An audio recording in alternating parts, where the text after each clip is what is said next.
How they qualified impressively. Apart from the hosts, they were the first European side to book their place in Russia. Belgium only dropped 2 points and scored 43 goals in Group H, proving prolific against everyone except Greece. Only Cristiano Ronaldo and Robert Lewandowski outscored Romelu Lukaku, who struck 11 times. Manager Roberto Martinez. The eternally upbeat Spaniard has signed a new contract to keep him in charge until after Euro 2020. He was a surprise appointment 2 years ago, and his backroom staff includes Thierry Henry. He courted controversy by omitting Raja Nainggolan from his World Cup squad. The Roma midfielder then retired from international football. Player to watch: Kevin De Bruyne. Martinez moved the Manchester City man into a deeper midfield role even before Pep Guardiola did, with De Bruyne alongside Axel Witsel at the heart of a 3-4-2-1 formation, charged with supplying Lukaku, Eden Hazard and Dries Mertens further forward. Some think he plays better for club than country, however. Talking point: can Belgium defend well enough? Martinez has long been criticized for his various teams' defending, and while Belgium have produced outstanding footballers in most positions, the fullback roles have been exceptions. The use of winger Yannick Carrasco as a left wing-back is a typically bold ploy from Martinez, but it could be a risk to field him there against the better sides. And for all the pedigree of their players, some have had less than ideal preparation. Toby Alderweireld has hardly played for Tottenham Hotspur. Thomas Vermaelen has been on the fringes at Barcelona. Vincent Kompany has had injury problems, and Thibaut Courtois' form has been mixed. Prediction: with Kompany, Vermaelen, Jan Vertonghen, Moussa Dembele, Marouane Fellaini and Mertens all in their 30s, this may be the golden generation's last chance to strike gold. Belgium have reached the quarter-finals of the last 2 tournaments, and there seems a clear path to the last 8 again, particularly if they win the group. Yet they could face Brazil or Germany in the quarter-finals, and there are already questions about Belgium's capacity to beat the best sides. 2016 defeats to Italy, Wales and Spain may not bode well. The chances are that history could repeat itself. Read more on World Cup 2018, predictions, winners, losers, top scorers and players to watch in pictures. The World Cup 2018 stadiums as seen from Space Apps and T11. Icardi, Morata, Nainggolan and others cut from their World Cup squads due in beIN Sports Reach deal to show World Cup games. Tottenham Hotspur teammates Harry Kane and Dele Alli during an England training camp. Carl Recchini, Reuters. England: how they qualified reasonably convincingly, but then qualifying does not tend to be the problem for England, and they were in a mediocre pool. Sam Allardyce won the group's toughest game, away in Slovakia, in his only match in charge. Their defence was only breached 3 times in 10 games, 2 in a few minutes by Scotland. Manager Gareth Southgate. The under-21 manager was catapulted into the main job when Allardyce's reign came to an abrupt end. A seemingly uncontroversial figure has actually proved radical, changing formation to a back 3 and dropping long-serving players like Wayne Rooney and Joe Hart while promoting youth. Player to watch: Harry Kane. Newly appointed captain, he has a fine record with the England armband on, but it is a concern that he underperformed in Euro 2016, when he was strangely nominated to take corners, and the European Under-21 tournament the previous summer, as though exhausted by his efforts over the season. Talking point: can England play to their potential? They have long had players who performed better for their clubs than their country, or who did not gel with 3 lions on their shirt. This is a less gifted group than many of their predecessors, making it more important they are the sum of their parts.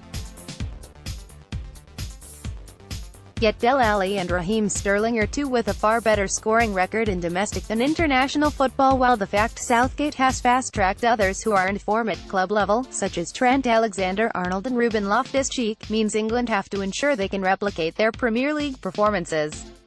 Prediction: expectations have been lowered over the years, and rightly so. England have only reached 1 quarter-final since 2006. Their recent tournament experience has entailed plenty of embarrassment. Yet they have got luckier with the draw than in 2014, when their first two games were against Italy and Uruguay and they lost both to be eliminated before they even faced Costa Rica. Now the Tunisia and Panama games offer a route to the last 16, perhaps even the quarter-finals. Yet England's inability to beat the elite sides in friendlies suggests they will be eliminated by the first top team they face in the knockout stages. Read more on World Cup 2018, in pictures, all 12 Russia 2018 World Cup stadiums. Etisalat offers first FIFA World Cup viewing deals. Lowdown, where to watch 2018 FIFA World Cup matches in Abu Dhabi and kickoff times. Lowdown, where to watch 2018 FIFA World Cup matches in Dubai and kickoff times. Panama's Roman Torres waves to supporters during a training session in Panama City. Rodrigo Arangua, AFP Panama, how they qualified dramatically. Defender Roman Torres scored an 88th-minute winner in their last qualifier against Costa Rica, while the United States had to, and did, lose to Trinidad and Tobago for the Panamanians to reach their first World Cup. But they had threatened to reach the 2014 tournament. Manager Hernando Gomez will become just the fourth manager to take 3 teams to World Cups after leading his native Colombia in 1998 and Ecuador in 2002. The 62-year-old is in elite company with the much-traveled trio of Henri Michel, Carlos Alberto Pereira and Bora Milutinovic. Player to watch: Roman Torres. The tall, dreadlocked defender has an eye for goal and delivered the crucial winner against Costa Rica in qualifying. He has won Major League Soccer with Seattle Sounders and is one of 6 players in a hugely experienced Panama squad with at least 100 caps. Talking point: has the World Cup come too late for them? Panama have benefited from the understanding that comes from playing together for years. The problem is that the talismanic defender Felipe Beloy is 37 and goalkeeper Jamie Pinedo 36. Strikers Blas Perez and Luis Tejada are approaching a half-century of international goals each, but are 37 and 36. Several others are also in their 30s. It may mean Gomez adopts more defensive tactics to keep more men behind the ball in damage limitation exercises, but that approach can only work when they are level or ahead. Prediction: few tipped Costa Rica for success 4 years ago and they were improbable quarter-finalists. It is still harder to envisage their neighbors following suit. The fact they only mustered 9 goals in 10 games in the final round of qualifying suggests they will struggle to score, and one of Perez and Tejada, Panama's 2 leading scorers ever, will be benched if Gomez deploys a lone striker against England and Belgium. The Tunisia game represents their best chance of a win, even if it could come after both sides are already eliminated. But beating anyone would qualify as a success for one of the rank outsiders. Anis Badri, number 24, celebrates with Tunisia teammate Naim Sliti after scoring a goal during the international friendly football match against Portugal in Braga on May 28. Octavio Passos, Getty Images. Tunisia, how they qualified solidly. Tunisia went unbeaten in Group A in the African section and, if it may have been the weakest pool, they still had to negotiate a doubleheader with the Democratic Republic of Congo in the space of 5 days. They won 2-1 at home and drew 2-2 away. Manager Nabil Maloul. His involvement in the Tunisia team dates back more than 3 decades.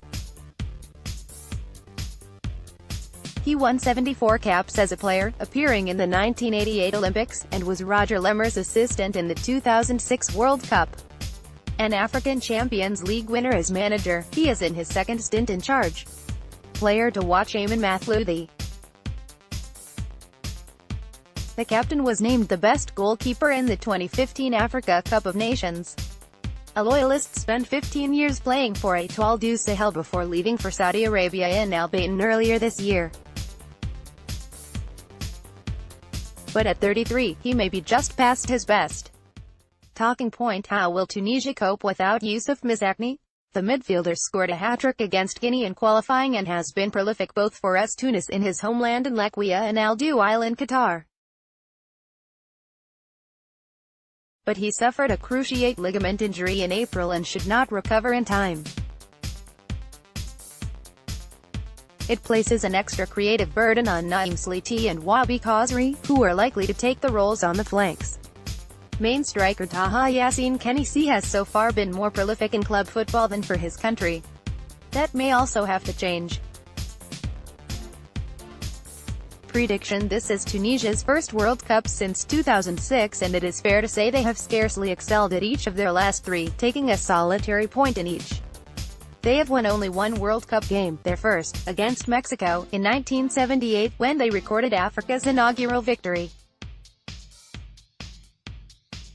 Beating Panama would be momentous, therefore, even if both are already out by then.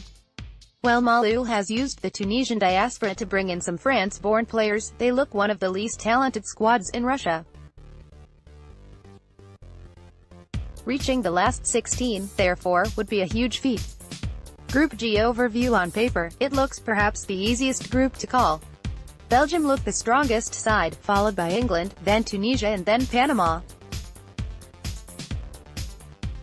The fixture list allows for the two favorites to qualify before they meet each other and decide top spot, and the more motivated of the minnows to clinch third on June 28.